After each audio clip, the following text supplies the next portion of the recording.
여러분 안녕하십니까, 상승미소입니다. 지난 이틀간 중국 이야기, 그 다음에 문재인 대통령의 북한 방문 이야기 속보가 많이 떴죠. 그런데 제가 강의 이틀 했는데 그 이유는 제가 출장 갔다가 오늘 지금 현재 화요일 밤 10시인데요 이제 왔습니다. 지방에 출장 갔다 이제 와서 속보를 어떻게 드리지 못했습니다. 그래서 오늘은 이미 다 나왔지만 오늘 하루 종일 뉴스 많이 보셨죠? 북한과의 경제 협력, 이 부분에 대해서 잠깐 짚어보겠습니다. 이미 북한과 어떻게 경제 협력을 한다, 이런 뉴스는 이미 충분히 보셨으니까 저는 그 얘기 하지 않겠습니다. 제가 오늘 여러분과 같이 방송할 내용은 북한이 만약에 경제 성장을 한다면 어떤 방식, 어떤 방향으로, 어떤 순서로 경제 성장을 도모할 것인지에 대해서 이야기하겠습니다. 당연히 여러분 지금까지 제 강의를 통해서 그 다음에 한 54편 정도 올렸는데요. 지금 경제를 보는 제 관점은 계속 통화량, 신용화폐 시스템, 부채 서비스 관점에서 살펴보고 있지 않습니까? 당연히 북한도 경제 성장을 하기 위해서 지금 비핵화, 그 다음에 미국과의 협상, 한국과의 계속적인 문재인 대통령과의 정상회담을 하고 있잖아요. 그렇다면 어느 방향, 어떤 순서로 경제 성장을 도모할 것인지 미리 한번 예측해 보겠습니다. 먼저 이 얘기를 하기 전에 항상 제가 먼저 정리하는 게 있지 않습니까? 돈입니다. 돈. 경제 성장에 가장 필요한 건 뭐냐? 돈입니다. 돈. 돈이라는 게 가치의 저장도 있지만요, 거래의 수단입니다. 이 돈이 충분치 않을 경우에는 돈이 없어서 거래가 줄어들겠죠. 거래가 줄어들면 결국 경제가 위축됩니다. 한 나라의 경제, 글로벌 경제가 성장하기 위해서는 가장 필요한 게 활발한 거래입니다. 활발한 거래를 위해서는 그 거래의 수단이 물물교환이 아니잖아요. 거래의 수단인 돈이 충분히 공급되어야 합니다. 그래서 경제 성장에 필요한 건 돈이다. 돈이라는 건 뭡니까? 지금까지 계속 배웠잖아요. 돈은 신용화폐입니다. 크레딧 머니. 그래서 현대 자본주의 경제 시스템의 핵심은 신용화폐 시스템입니다. 그 신용화폐 시스템의 중심에는 은행이 있습니다. 은행. 그래서 북한이 경제 성장을 하기 위해서는, 글로벌 경제 시스템에 편입되기 위해서는 당연히 북한도 신용화폐 시스템, 은행 시스템을 재건할 수 있어야 됩니다. 그래서 신용화폐 시스템을, 그러면 북한이 지금도 미국하고 그 교류가 없지만 지금도 중앙은행을 만들어서 자기네 신용화폐를 만들어낼 수 있습니다.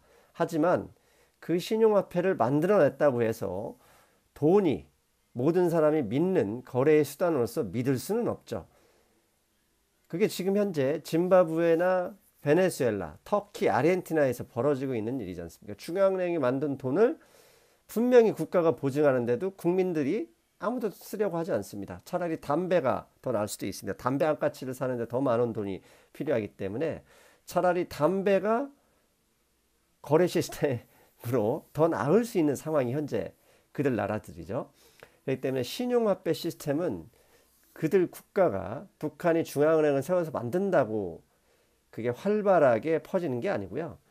그 신용화폐 시스템이 정착이 되려면 국내와 국외의 조건이 필요합니다. 국내에서는 자국 화폐 시스템을 신뢰할 수 있어야 됩니다.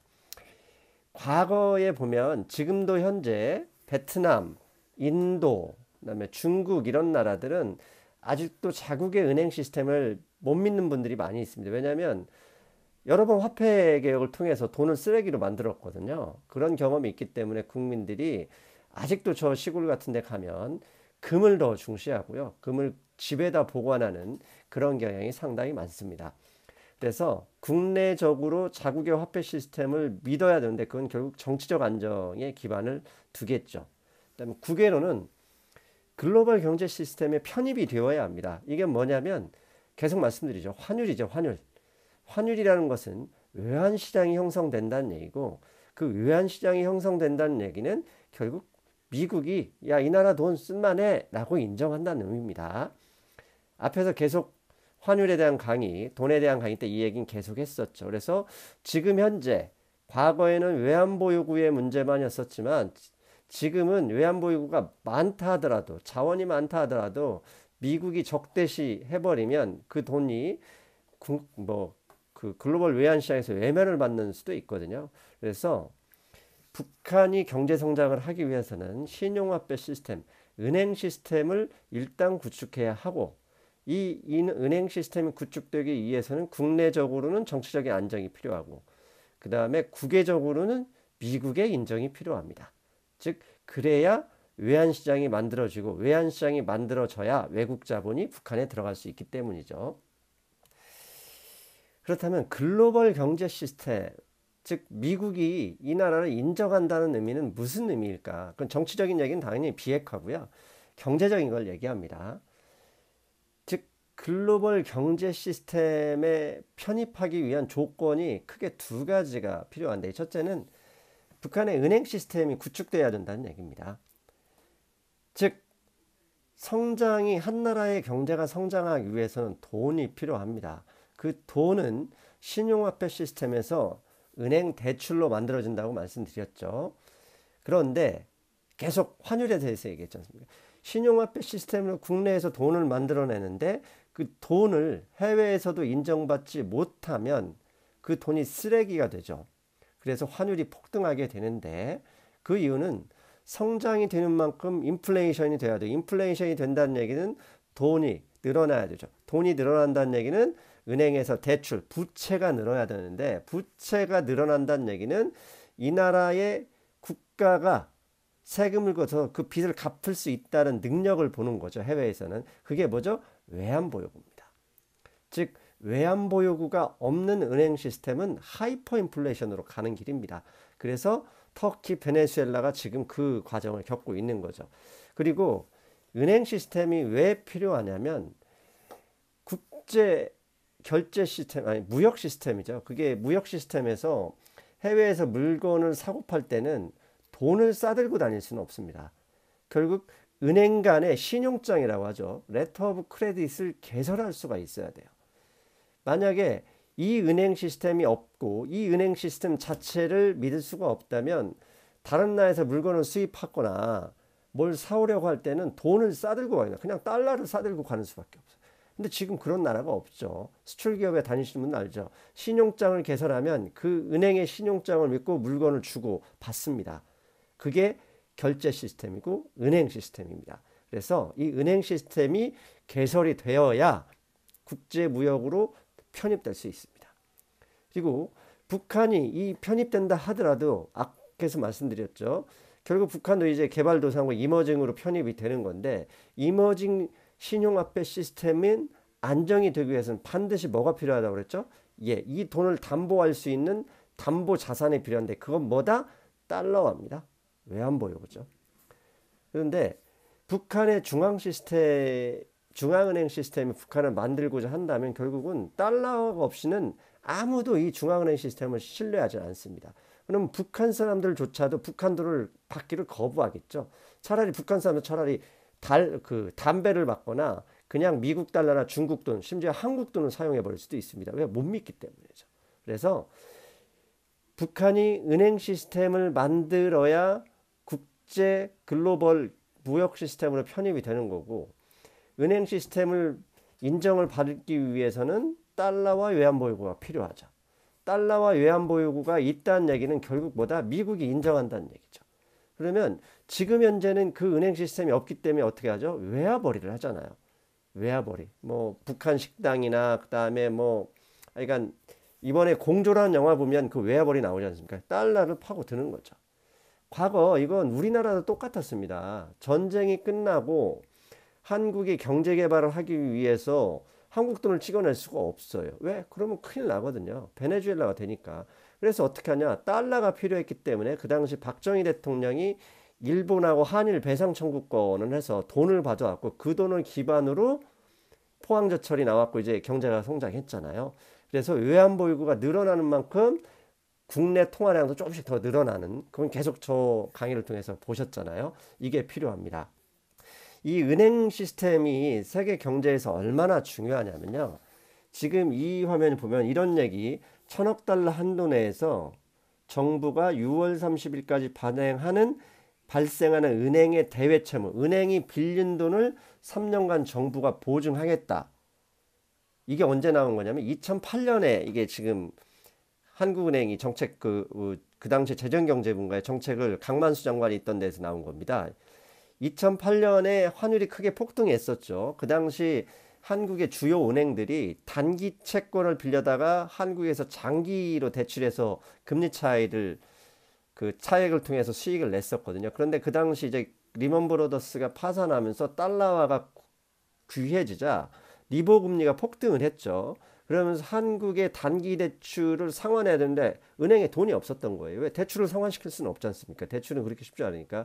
그랬더니 어떤 일이 벌어졌냐? 해외의 금융기관들이 한국 정부가 보증하라 이랬습니다. 만약에 은행이 돈을 못 갚으면 정부 니들이 갚겠다고 약속해라 이 얘기를 했거든요. 그래서 이걸 가지고 고민했을 때 결국 정부가 수용을 했어요. 왜? 수용하지 않으면 은행 시스템이 글로벌 무역 시스템에서 한국이 쫓겨나는 거예요. 그러면 신용장 개설이 안 되죠. 그러면 석유 수출 수입을 어떻게 하겠습니까? 달러에 배에다 싣고 가서 이란이나 사우디에 돈을 줘야 수입할 수 있었거든요.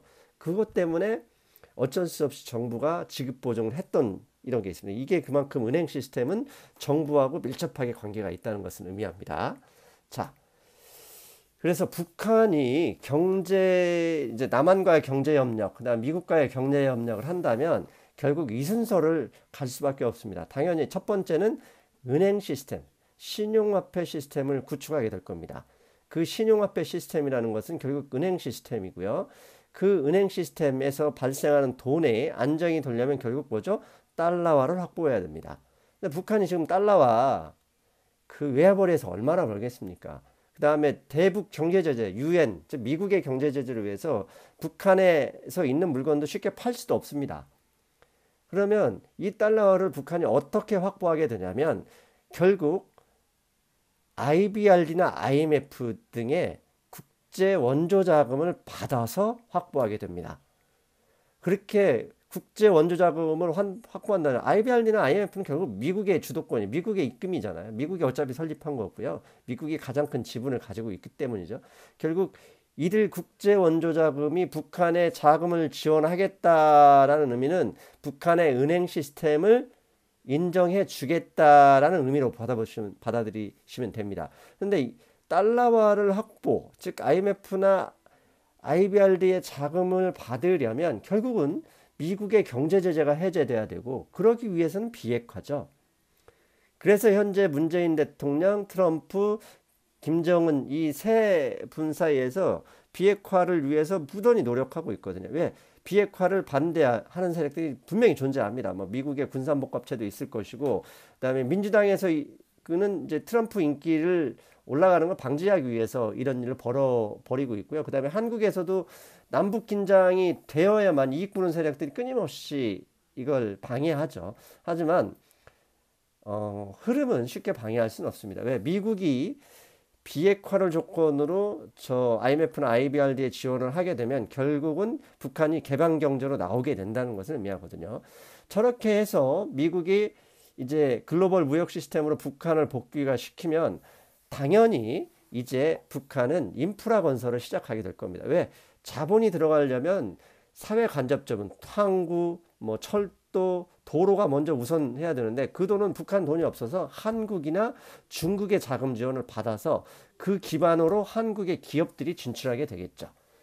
그래서 그게 완성이 되면 자본, 기업들, 이번에 뭐 삼성이나 5대 기업 총수들이 북한에 갔지 않습니까? 그냥 가는 게 아닙니다. 거기에 투자거리가 있는지 돈 벌 수 있는지 확인하러 가는 거거든요. 그럼 자본이 북한에 들어가서 생산기지, 일단 북한의 임금이 뭐 100달러, 150달러밖에 안 되기 때문에 베트남보다 훨씬 싸잖아요. 중국은 말할 것도 없고요.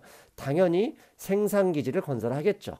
그렇게 되면 생산기지를 건설하면 북한의 노동자들이 달러화로 임금을 받을 것이고, 그 늘어나는 달러만큼 가계소득이 늘어나죠. 가계소득이 늘어나면 그 소득을 기반으로 북한의 인플레이션이 일어나는 거죠. 소비가 증대되겠죠. 이 과정을 저는 분명히 거칠 거라고 봅니다. 즉 북한이 글로벌 경제 시스템에 편입되느냐, 미국의 이제 그건 비핵화가 이루어진다면 당연히 신문에서 IBRD, IMF 자금 지원 이 얘기가 나올 겁니다. 그거 반드시 확인하시면 됩니다. 그리고 하나 상식을 꼭 말씀드릴 건데요. 경제 성장에 우선적으로 필요한 자원이 크게 세 가지가 있습니다. 1번은 석유입니다. 당연히 석유가 없이 경제 성장이 있을 수가 없습니다. 그런데 이 석유, 이게 미국에도 중요합니다. 왜? 미국이 현재 얼마 전에 뉴스에 원래는 내년 1월부터 세계 제1의 석유 수출국이 된다는데 이미 된 걸로 제가 엊그제 외국 신문을 봤거든요. 즉 석유가 필요하기 때문에 미국에서 알래스카에서 얼마 멀지도 않지 않습니까? 북한에 석유를 팔 수 있는 석유 소비국이 될 수 있는 거고요. 두 번째는 전기가 필요합니다. 전기와 석유는 경제 성장의 필수 조건인데요. 전기를 수력이나 화력, 원자력 이렇게 할 수 있는데 지금 러시아가 전기를 생산해서 선로 만들어서 팔겠다고 나서고 있거든요. 근데 이 전기는 한국도 수입을 했으면 하는 생각이 있기 때문에 이 전기와 관련해서도 러시아와 협상이 강하게 진행될 수 있다고 봅니다. 그다음에 마지막으로 하나가 인프라 건설인데요. 이 인프라 건설을 결국은 한국 기업이 핵심적 역할을 하겠죠. 뭐 중장비부터 해가지고 시멘트 등등등등. 그래서 이 부분으로 이어질 가능성이 높습니다. 그다음에 이제 그렇다면 이게 북한의 글로벌 무역 시스템에 편입하고 미국의 경제 제재가 해제가 된다면 당연히 한국 경제는 제도약의 기회입니다. 왜냐? 자본, 한국 기업이 저임금 생산기지가 북한이 된다면 상당한 단가 경쟁이 되겠죠. 그러면 당연히 한국의 기업이기 때문에 북한 노동자를 쓴다 하더라도 한국에서는 새로운 일자리가 생길 수밖에 없습니다. 관리직도 더 필요하거든요. 그 다음에 잘 생각해 보세요. 북한의 노동자가 한국 기업에서 월급을 받으면 당연히 소비여력이 늘죠. 거기에다 북한 인구 3천만이 한국에서 늘어났다고 생각해 볼 수도 있는 문제입니다. 그러면 소비시장이 확대됩니다. 소비시장이 확대되면 기업의 투자가 늘어날 수밖에 없는 거죠. 그리고 한 가지 중요한 게 있다면 북한 주민들이 현재 부채가 없습니다. 물론 개인들끼리 빌린 돈이 있겠지만 은행 시스템 자체가 없기 때문에 은행에서는 돈 빌린 게 없거든요. 그런데 만약에 경제혁명이 돼서 북한이 은행 시스템을 구축하고 1인당 5천만 원씩 북한 정부가 보증해서 은행이 대출을 해주겠다. 물론 그만큼 외환보유고 확보가 돼야 가능하게 무슨 일이 벌어지겠습니까? 북한의 부동산 가격이 올라가겠죠. 북한의 부동산 가격이 올라가면 그만큼 소비가 또 늘어나고 한국의 기업들에게는 또 다시 소비 시장이 확대가 됩니다. 그 부분도 감안해야 되겠죠. 자, 마지막으로 이게 짧게 해야 되는데 너무 길어지네요. 얼마 전에 이런 기사가 났었습니다. 이거 분명히 이런 사기꾼들이 나올 것 같아서 제가 마지막에 이걸 넣었는데요. 짐 로저스가 북한 돈 사두면 부자 된다 이런 기사가 나왔었어요. 그랬더니 실제로 제 고객이 전화가 와서 북한 돈을 자기가 살 수 있는데 사도 되겠냐고 물었습니다. 여러분 이렇게 말씀드립니다. 북한 지폐를 사라고 하면 100% 사기꾼입니다. 북한 돈 골동품 가치로서 사고 싶다 그러면 사셔도 되지만 이걸 투자를 한다? 사기꾼입니다. 왜? 짐 로저스가 투자한 건 북한 돈 종이돈이 아니라요. 채권입니다. 채권. 즉 과거 유럽 일부 국가들이 북한에 돈을 빌려줬습니다. 원조환들이 있었는데 당연히 그게 채권이죠. 그 원조 자금이 북한이 완전 고립되면서 NPL이라고 하죠. Non Performance Loan. 그러니까 부실 채권이 돼서 떠나다니는데 그걸 아주 싼 가격에 샀다는 얘기죠. 왜? 북한이 정상국가에 두면 그 돈 갚아줘야 되거든요. 그래서 그냥 싼 가격에 투자했다는 것이지 북한 돈 지폐 1,000원짜리 2,000원 이거에 투자한 게 아닙니다. 그래서 여러분 누군가가 요새 분명히 나올 거예요. 뭐 문재인 대통령 이제 이런 기류를 통해서 북한 돈 사라. 이런 사람이 있다면 무조건 사기꾼이다 생각하고 경찰에 신고하십시오. 100% 확실입니다. 짐 로저스가 투자한 것은 돈이 아니라 채권이었다는 거. 근데 우리 개인들이 북한 채권을 살 가능성은 거의 없습니다. 예, 지금까지 한 북한 뉴스, 경제 뉴스를 많이 보셨지만 그런 뉴스는 하지 않았고요. 우리가 배웠던 대로 제가 계속 얘기했던 대로 통화량, 부채 시스템, 은행 시스템의 관점에서 북한의 개방, 그다음에 경제 성장의 모델에 고민해 봤습니다. 이상입니다. 여러분, 다음 시간에 뵙겠습니다. 안녕.